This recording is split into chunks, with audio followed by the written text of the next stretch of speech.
लो कि अब जो आप पढ़ने जा रहे हो ये आपकी पूरी की पूरी प्रैक्टिकल क्वेश्चंस का आधार है। अभी तक जो आपने पढ़ा था वो नॉलेज थी, उसको आपको यूज करना है। यहां से आपके प्रैक्टिकल क्वेश्चन स्टार्ट हो जाएंगे, ठीक है। तो अकाउंटिंग इक्वेशन एक्चुअल में होता क्या है? अकाउंटिंग इक्वेशन इज अ, एक second. Accounting equation is an mathematical expression based on dual aspects concept of accounting, ठीक है। हमने पढ़ा था, आपको याद होगा। अब हमने पढ़ा था कि हमारे पास जो है ना सारी की सारी लाइबिलिटीज सारे के सारे एसेट्स के बराबर होती हैं, ठीक है। और यही है अकाउंटिंग इक्वेशन। देखो यहाँ पे क्लियरली मेंशन्ड है, एसेट्स बराबर है इक्विटीज टोटल क्लेम्स। मैं हर एक बात को एक्सप्लेन करता हूँ क्योंकि अभी लिख तो सकता नहीं मैं स्क्रीन पे, मेरे पास नोट पैड नहीं है वो लिखने वाला ना। तो एसेट्स बराबर है इक्विटीज टोटल क्लेम्स के। यहाँ पे क्या मतलब हुआ इसका? इक्विटीज और टोटल क्लेम्स में ना सब कुछ आ गया। आउटसाइडर लाइबिलिटीज भी आ गई कि हमें बाहर वालों को कितने पैसे पे करने हैं, और इनसाइडर लाइबिलिटीज भी आ गई कि हमें अपने बिजनेस ओनर को कैपिटल के रूप में कितने पे करने पड़ सकते हैं। ये सब मिला दिए जाएं तो पूरे एसेट्स के बराबर होते हैं। इसी बात को दूसरी भाषा में लिख दिया गया है, एसेट्स बराबर है लाइबिलिटीज प्लस कैपिटल। यहाँ लाइबिलिटीज से मतलब ओनली आउटसाइडर्स लाइबिलिटीज से है, और कैपिटल भी जो है वो लाइबिलिटी का ही पार्ट होता है, ठीक है। तो अगर आपको बोला जाए कि हमारे पास इतनी लाइबिलिटीज हैं, आउटसाइडर लाइबिलिटीज कह लीजिए, इतने एसेट्स हैं, तो आप बड़े आसानी से कैपिटल को निकाल सकते हैं, ठीक है। अगर ये क्वेश्चंस बनाना हो उन्हें एमसीक्यूज में, तो वो इस के ऊपर बेस्ड न्यूमेरिकल दे सकता है आपको, 1 या 2 नंबर का, ठीक है। कैपिटल निकालने का तरीका, इसको आप इधर से उधर ले जाएंगे, मैथ्स सबने पढ़ी हुई है, तो ये बिल्कुल सिंपल सी इक्वेशन है, आपको बस ये वाली याद रखनी है, यही इंपॉर्टेंट है। एसेट्स बराबर है लाइबिलिटीज प्लस कैपिटल के, ठीक है। The above relationship is known as the accounting equation or the balance sheet equation, है ना। मैंने को बताया कि ये इक्वेशन पूरी बैलेंस शीट में यूज होती है, तो अपने आप में ये काफी इंपॉर्टेंट है। अब ना हम पढ़ेंगे ट्रांजेक्शन्स। देखो ट्रांजेक्शन कई प्रकार की हो सकती है। लास्ट क्लास में किसी ने मुझसे पूछा था कि ट्रिपल एंट्री क्या होती है, ठीक है। तो ट्रिपल एंट्री कुछ होती नहीं है, कुछ लोगों ने अपने आप बना दी, मैंने इस पे बाद में देखा और पता किया, तो ये होता है एक्चुअली कुछ नहीं है। हम जो है, एक ट्रांजेक्शन के दो पहलू होते हैं। अगर किसी ट्रांजेक्शन के 3 पहलू हैं तो उसे ट्रिपल एंट्री लोग बोलने लग जाते हैं, बट वो अपने आप में दो ही पहलू होते हैं, ठीक है। Someone is writing on the screen. A transaction may affect either both side of equation by same amount or one side of the equation only by both increasing or decreasing by equal amounts। चलिए समझते हैं क्या बोल रहा है आपसे ये। भाई देखो, अगर कोई भी ट्रांजेक्शन आप करोगे तो उसके दो ही रिजल्ट होंगे, या तो वो दोनों साइड को अफेक्ट करेगा, या वो किसी एक साइड को ही अफेक्ट करेगा। अब कैसे? Transaction affecting 2 items and transaction affecting more than 2 items, let's see. जैसे देखिए, एक हमारे पास एग्जांपल है, increase in asset and increase in liability. क्या मतलब है इसका? देखो आपने ना एक स्टॉक खरीदा, एक स्टॉक कह रहा हूं, मतलब आपने स्टॉक खरीदा, और स्टॉक खरीदा 10,000 का। और 10,000 का स्टॉक खरीदा आपने, लेकिन खरीदा है क्रेडिट पे, उधार पे खरीदा है आपने, पैसे पे नहीं किया आपने। तो इससे क्या होने वाला है? इससे आपका एसेट बढ़ गया, क्योंकि स्टॉक आपका एसेट होता है। एक साइड में एसेट बढ़ गया आपका, और सेकंड साइड में आपकी लाइबिलिटी भी बढ़ गई। 10,000 रुपए आज नहीं तो कल आपको पे करने पड़ेंगे, ठीक है। तो ये हमारी ट्रांजेक्शन हो गई। Transaction such as credit purchase increases assets stock and also increase the liability of to the creditor, है ना। आपको पैसे पे करने पड़ेंगे। अब क्रेडिटर, स्टॉक, एसेट, लाइबिलिटी, ये वर्ड हमने चैप्टर नंबर 2 में पढ़े थे, ठीक है। अगर एक भी जना नया है तो उसे अजीब से लगेंगे वर्ड्स, और वो कॉमर्स से ना हो तो और अजीब लगेंगे। सिमिलरली लोन फ्रॉम बैंक, अगर आपने लोन लिया है बैंक से, तो इसके भी दो पहलू हो जाएंगे हमारे पास। पहला पहलू, आपके पास कैश बढ़ जाएगा, या कैश या बैंक बोल लीजिए आप, वो बढ़ जाएगा। एंड दूसरा पहलू हो जाएगा कि बैंक लोन बढ़ जाएगा आपका, आपकी लाइबिलिटी बढ़ गई एक तरीके से, ठीक है ना। तो यही है आपका ड्यूअल एस्पेक्ट। हर एक ट्रांजेक्शन के दो पहलू होते हैं, और आपको दोनों ही रिकॉर्ड करने होते हैं ड्यूअल एस्पेक्ट्स के अंदर। नेक्स्ट केस है decrease in liability and decrease in asset. क्या मतलब है इसका? कि आपने जो है कुछ ऐसे ट्रांजेक्शन एंटर करी है जिसमें आपकी लाइबिलिटी भी घट गई है और एसेट भी घट गया है। फॉर एग्जाम्पल, ऊपर वाली ट्रांजेक्शन के अंदर ही आपने क्या किया? पैसे पे कर दिए, किसको? क्रेडिटर को पैसे दे दिया आपने। तो अब क्या हो जाएगा? आपकी लाइबिलिटी जो थी वो तो कम हो ही जाएगी, क्योंकि आपने पैसे पे कर दिए। और आपका एसेट जो था, यानी आपके जो 10,000 रुपए थे, वो भी घट जाएंगे, तो आपके एसेट भी घट गए। तो ये ऐसी ट्रांजेक्शन है जिसने आपके एसेट और लाइबिलिटी दोनों को इक्वली इंपैक्ट किया है, और यहाँ पे दोनों घटा दिया है। Next case is increase in asset and increase in honours capital. अब मान लीजिए कि ऑनर जो है वो 10,000 रुपए लेके आ गया, बिजनेस में उसे इंट्रोड्यूस कर दिए, एज ए कैपिटल ले आया मान लीजिए। तो उससे क्या हो जाएगा आपका? उससे आपके एसेट बढ़ जाएंगे, 10,000 रुपए कैपिटल बढ़ जाएगी, और सॉरी आपके जो है कैश या बैंक बढ़ जाएगा, और आपकी ऑनर्स कैपिटल भी बढ़ गई, और वो एक तरीके से क्या है, आपकी लाइबिलिटी बढ़ गई एक तरीके से, ठीक है। नेक्स्ट हमारे पास क्या है? नेक्स्ट हमारे पास है डिक्रीज इन ऑनर्स कैपिटल और डिक्रीज इन एसेट्स। ये केस हमारे पास क्या है? ये आपसे कहता है कि आपके पास जो है, आपने मान लीजिए ऑनर ने ड्राइंग कर दी, ठीक है। ड्राइंग केस में क्या हो जाएगा आपका? ड्राइंग केस में जो है आपकी लाइबिलिटी जो है, एक क्या कह सकते हो आप, ऑनर्स कैपिटल जो है वो घट जाएगी, और आपकी एसेट भी घट जाएंगे। ड्रॉइंग्स का मतलब इतना सा है कि ऑनर ने अपने ही पैसों में से कुछ पैसे निकाल लिए पर्सनल यूज के लिए, तो उससे आपका एसेट भी घट गया और उससे आपकी कैपिटल भी घट गई। ठीक है। अब यहाँ पे क्या है, transaction affecting same side but in opposite direction. अब यहाँ पे जो है ना सेम साइड को अफेक्ट करेंगे, ऐसी ट्रांजेक्शन भी होती है, जैसे increase in assets decrease in another asset, है ना। एक एसेट जो है आपका बढ़ गया, एक घट गया। इसका मतलब क्या है, आपने जो है क्या किया, सिंपल सी बात है कि आपने जो है गुड्स खरीद लिए। ठीक है, आपने जो है कैश पे करके गुड्स खरीद लिए, तो कैश घट गया आपका, एक एसेट घट गया, और गुड्स बढ़ गए आपके, यानी आपका स्टॉक बढ़ गया। तो ये ऐसी ट्रांजेक्शन है जो दोनों एक ही साइड को अफेक्ट कर रही है। Next is decrease in liability and increase in another liability. एक लाइबिलिटी बढ़ रही है, एक लाइबिलिटी घट रही है, सिंपल सी बात है।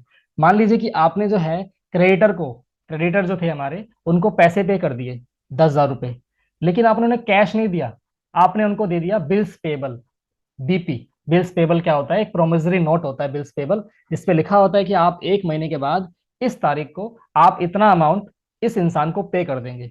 तो वो भी तो आपकी एक लाइबिलिटी है। तो उसने आपकी एक लाइबिलिटी तो घटा दी, क्रेडिटर नाम की जो वस्तु थी वो आपने डिलीट कर दिया, लेकिन आपकी दूसरी लाइबिलिटी क्रिएट हो गई है, दैट इज बिल्स पेबल। ठीक है। तो ये ऐसी ट्रांजेक्शन थी।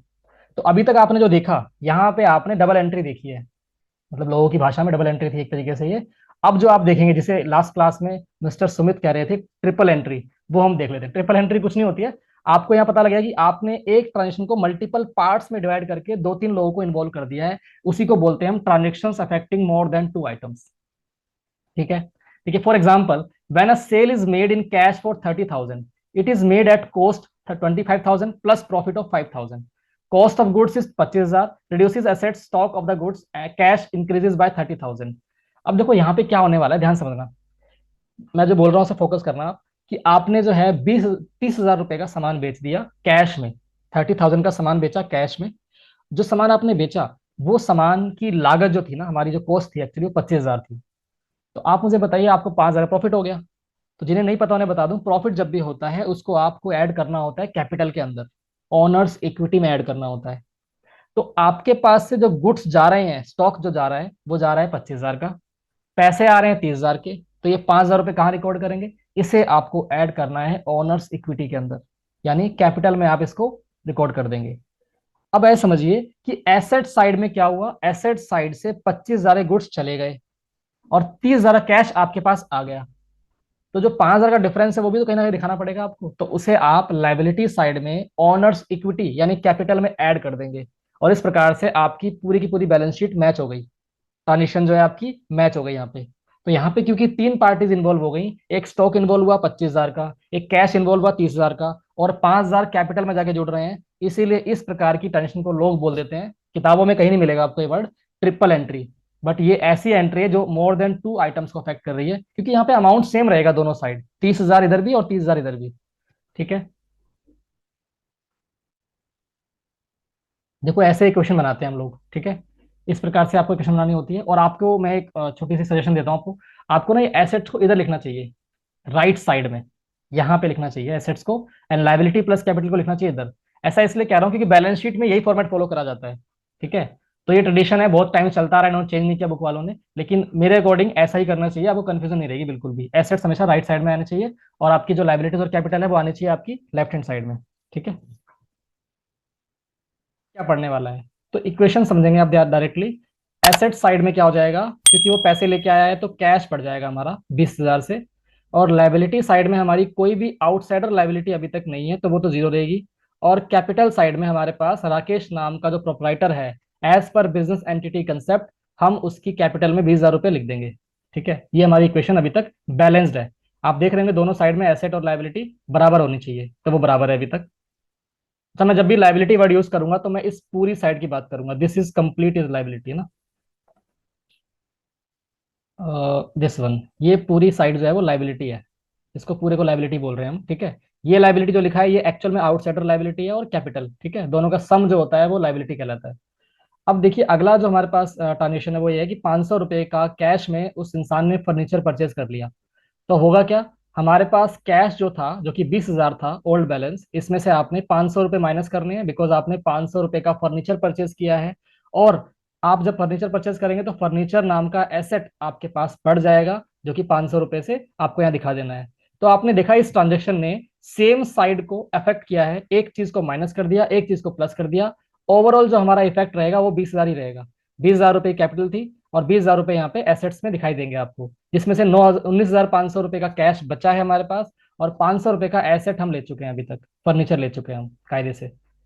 Next is purchase goods for 1,000 in cash.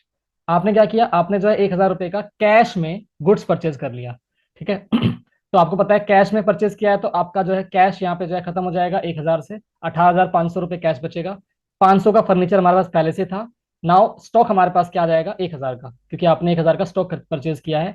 इस चीज का भी कोई भी इफेक्ट नहीं पड़ेगा लाइबिलिटी साइड में, यहाँ कोई भी चेंज नहीं आएगा, ठीक है। चलिए आगे बढ़ते हैं। देखो बेसिक से पढ़ने का फायदा बहुत ज्यादा ये होने वाला है कि अगर 1.5-2 साल बाद हमें 3A देना पड़ा, बुक कीपिंग मैंने बताया था आपको, इस बुक से बाहर बिल्कुल नहीं आ सकती, किसी भी लेवल पे नहीं आ सकती, ठीक है। कोई नहीं पूछने वाला 12th क्लास के अकाउंट्स कैसी आती है, उसमें शेयर होल्डर वगैरह वगैरह चीजें होती हैं, वो बिल्कुल काम की नहीं है। तो आपने अगर ये बेसिक समझ लिए तो आपको बिल्कुल भी दिक्कत कभी नहीं आने वाली। एंट्री नंबर 4 देखिए, purchase goods for 2,000 on credit. अब हमारे पास निकल के आया ऐसी एंट्री जो दो साइड को अफेक्ट करेगी। आपने गुड्स परचेज किए हैं 2,000 के, लेकिन खरीदे हैं आपने क्रेडिट में, तो 2,000 रुपए का हमारे पास जो है स्टॉक पड़ जाएगा। लेकिन क्योंकि आपने पैसे पे नहीं किए हैं तो हमारे पास कैश में कुछ भी माइनस नहीं करना है, फर्नीचर में कोई भी एडिशन नहीं होगा। लेकिन हमारे पास एक क्रेडिटर नाम की चीज बढ़ गई है, आउटसाइडर लाइबिलिटी इंक्रीज हो गई है 2,000 से। जितने का आपने स्टॉक खरीदा था उधार पे, उतना ही आपको लाइबिलिटी में दिखाना पड़ेगा।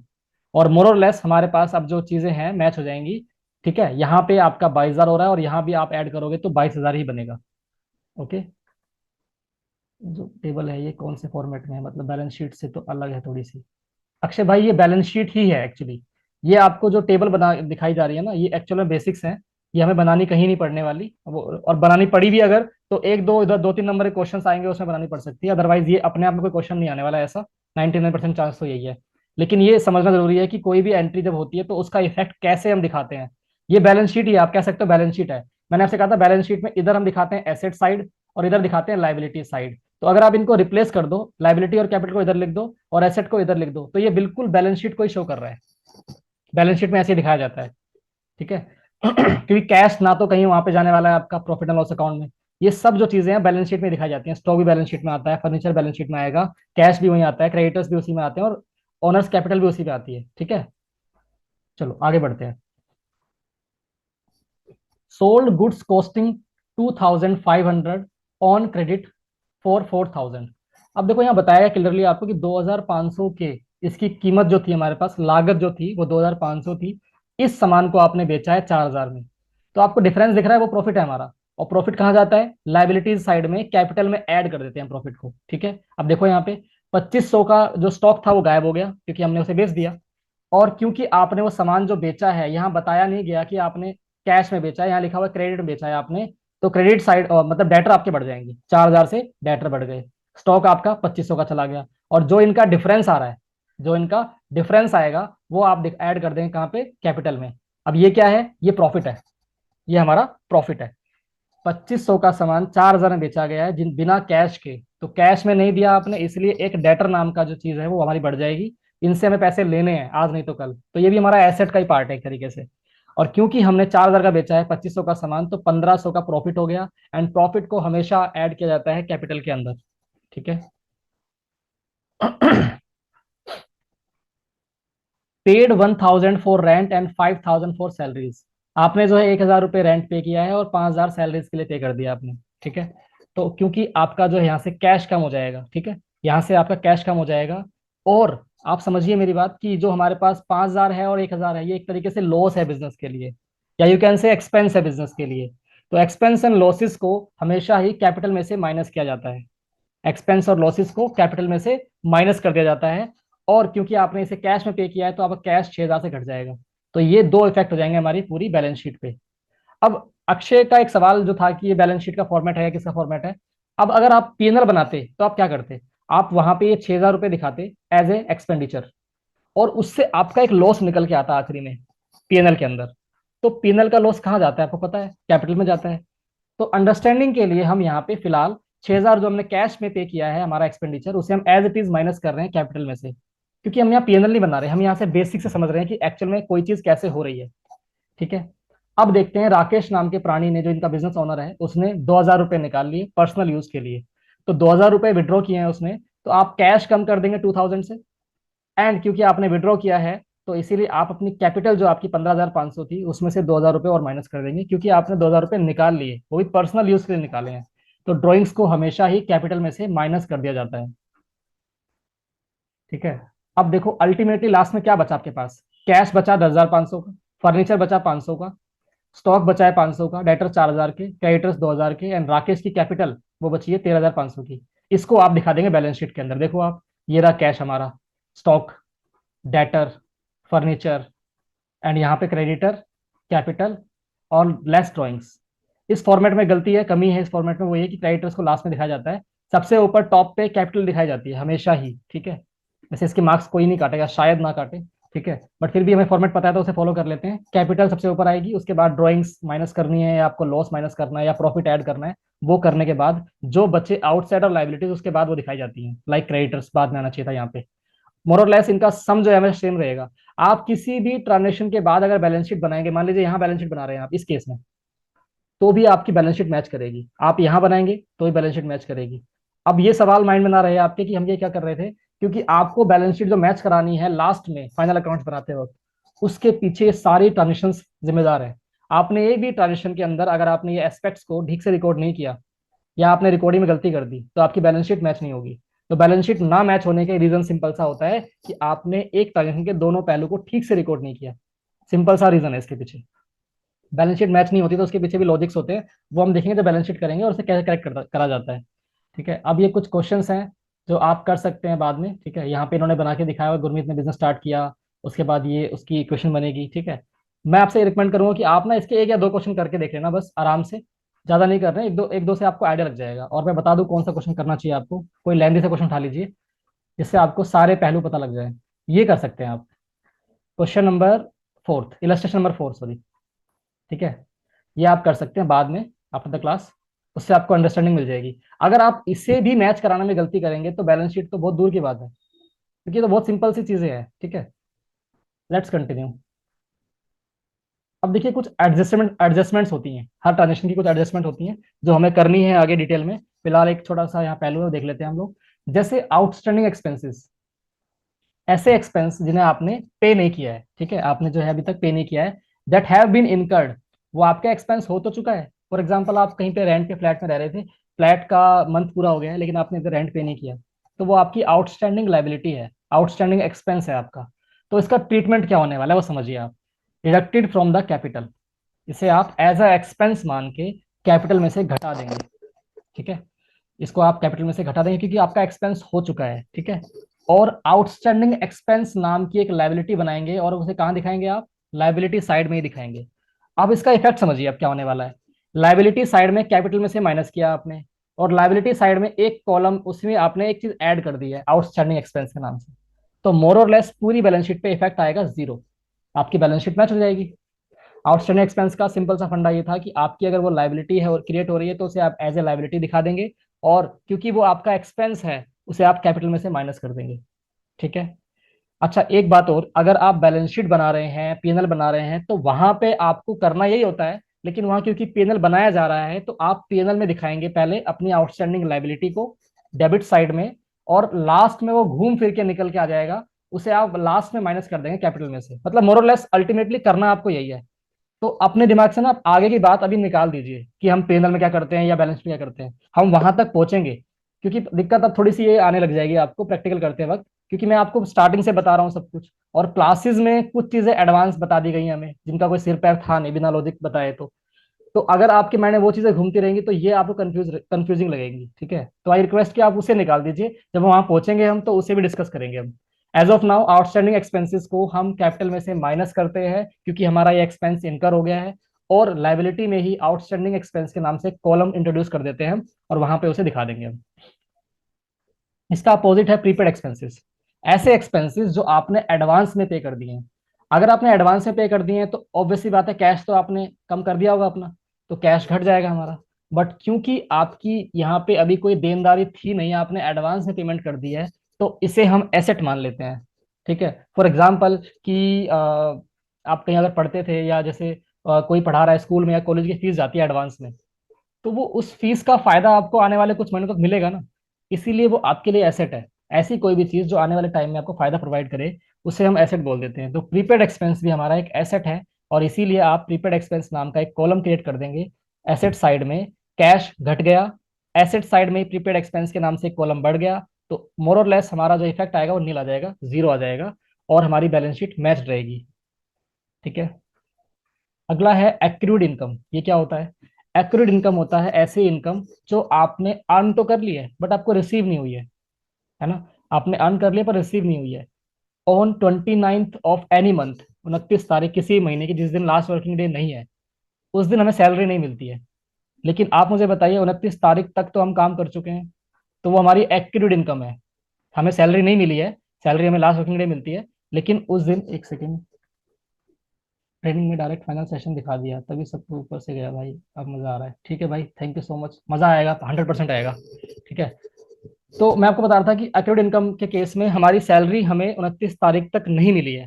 अगर 29 तारीख को सैलरी आपको नहीं मिली है लेकिन आपने उस दिन तक काम तो किया है, तो आपकी जितनी भी सैलरी 28 दिन की, लास्ट 28 डेज की, वो एक्यूरेट इनकम का पार्ट मानी जाएगी, क्योंकि आपने वो अर्न कर लिया, आपको बस मिला नहीं है, अमाउंट पैसा नहीं दिया गया अभी तक। तो क्योंकि आपकी वो इनकम हो चुकी है तो उसे आप कैपिटल में ऐड कर सकते हैं, एंड वो आपकी इनकम है, आपको मिली नहीं है तो आप उसे एज ए एसेट दिखाएंगे। तो आप देखिए यहाँ पे, कैपिटल में आपने ऐड कर दिया, एसेट साइड में भी आपने एक तरीके से ऐड किया है ना, उसे आपने अलग कॉलम बना के लिख दिया, ऐड करना ही होता है उसे, उसका मतलब। तो एक तरीके से आपकी बैलेंस शीट मैच हो गई, क्योंकि एसेट साइड ही बढ़ रही है और कैपिटल साइड ही बढ़ रही है। तो एक्यूरेट इनकम का ट्रीटमेंट ये होता है। ठीक है, ये आपको याद रखना है। Accurate income should be added to capital, and on the asset side आप एक्यूरेट इनकम नाम से एक कॉलम बनाएंगे और एसेट साइड ही बढ़ जाएगी आपकी, इस तरीके से। अगला है अन अर्नड इनकम और इनकम रिसीव्ड इन एडवांस, है ना। इसका मतलब क्या है? इसका मतलब ये है सिंपल सा, जैसे मैं अगर पढ़ाता हूँ तो मुझे कुछ स्टूडेंट्स एडवांस फीस पे कर रहे हैं। अगर उन्होंने एडवांस फीस पे कर दी मुझे, तो मेरी अब लाइबिलिटी क्रिएट हो गई है कि मुझे इन्हें पूरे महीने पढ़ाना है विदाउट एनी ब्रेक। मतलब ब्रेक इन द सेंस कि मैं बीच में बंद नहीं कर सकता पढ़ाना। ठीक है। तो अगर मुझे पैसा मिल गया है तो वो मेरे पास एसेट बढ़ जाएगा, मेरा कैश साइड में उसे ऐड कर दूंगा मैं, मेरे पास कैश आ गया है तो मैं उसे एसेट में दिखाऊंगा। लेकिन क्योंकि मैंने उनको अभी पढ़ाया नहीं है पूरे महीने, तो मेरी एक लाइबिलिटी क्रिएट हो गई है, that is called unearned income. ठीक है। एज पर अकाउंट्स मैंने उसे अभी अर्न नहीं किया था, पूरा पूरा महीना पढ़ाने के बाद ही वो मेरी अर्निंग कहलाएगी। इसलिए जब तक मेरा मंथ कंप्लीट नहीं होता मैं उसे लाइबिलिटी साइड में दिखाऊंगा। तो आपने समझा इसको कि यहाँ पे क्या हो रहा है, आपका एक साइड में एसेट बढ़ रहा है, कैश इंक्रीज हो रहा है, और एक साइड में आपकी लाइबिलिटी बढ़ रही है, क्योंकि आपने जो है पैसा अभी तक कमाया नहीं था बट आपने एडवांस रिसीव कर लिया। तो इस प्रकार से आपकी बैलेंस शीट मैच हो गई। ठीक है, this is called unearned income. Interestingly, and मैं दावे से कह रहा हूँ, इसके अलावा एक भी एडजस्टमेंट एग्जाम में नहीं आएगी। डेप्रेशन क्या आएगी इसके अलावा? चार तो ये हो गई, ठीक है, 100% चारों आनी है। ठीक है, ये चारों के चारों एडजस्टमेंट एग्जाम में आएंगी बैलेंस शीट के अंदर। इसके अलावा डेप्रिसिएशन आएगी और क्लोजिंग स्टॉक की आएगी। आई डोंट थिंक सो इसके अलावा कोई भी एडजस्टमेंट दी जाएगी 2A लेवल पर। 3A लेवल पर तो और भी एडवांस चीजें आ जाती हैं। ठीक है, वो चैप्टर जब पूरा पढ़ेंगे हम उसमें देख लेंगे एक बार। अब यहाँ पे देखो कुछ एग्जाम्पल दिए गए हैं, ये इलस्ट्रेशन देख लीजिए। Interest due but not received 5,000, आप क्या ट्रीटमेंट करेंगे इसका? अगर कोई लिखना चाहे चैटिंग में, बताओ ऐसा क्या करोगे आप? Interest due but not received 5,000, how will you treat it? Interest due है बट आपको मिला नहीं है 5,000, क्या करेंगे आप इसका? Someone is said, accurate income है ये बिल्कुल, ड्यू है, रिसीव नहीं हुआ, बिल्कुल सही बात है, एक्यूरेट इनकम है। और ट्रीटमेंट अभी ऊपर पढ़ के आए हैं आप। ठीक है, ये हमारी एक्यूरेट इनकम हो जाएगी। रेंट रिसीव्ड इन एडवांस 10,000, आपको एडवांस में रेंट रिसीव हो गया है, इसका मतलब क्या है? ये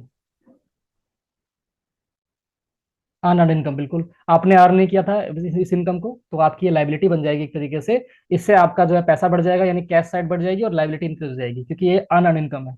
unearned income. Insurance premium paid in advance, आपने 15,000 रुपए का इंश्योरेंस एडवांस में पे कर दिया, तो इसका मतलब क्या है?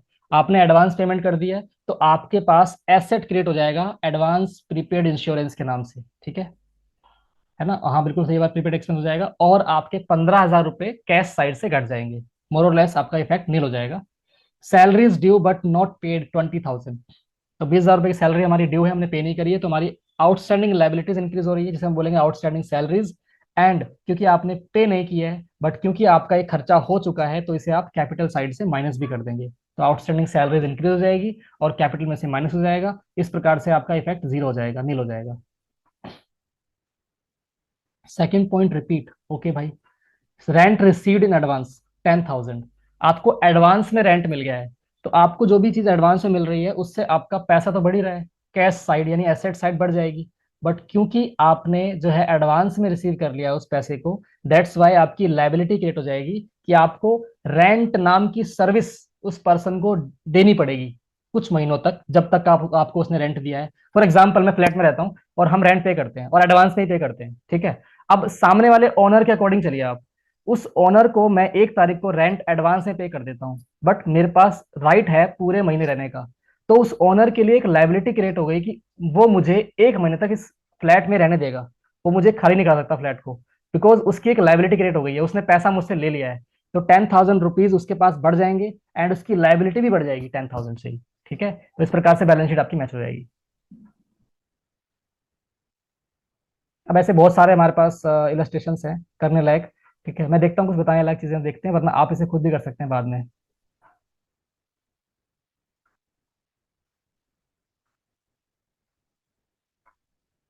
कुछ एग्जांपल्स हैं ब्रेनस्टॉर्मिंग के लिए कि आपको बताना है कि ऐसी ट्रांजेक्शन जिससे एक साइड तो एसेट बढ़ जाए आपका और दूसरा एसेट घट जाए। ठीक है, तो आप ये बैठ के खुद ही कर लेना exercise, mind game and things. आप चैप्टर ये वाला फिनिश हो गया हमारा। ओके, नेक्स्ट क्लास में हम प्रॉपर प्रैक्टिकल क्वेश्चंस करने वाले हैं, rules of debit and credit पढ़ेंगे जो कि हॉट टॉपिक है। ठीक है,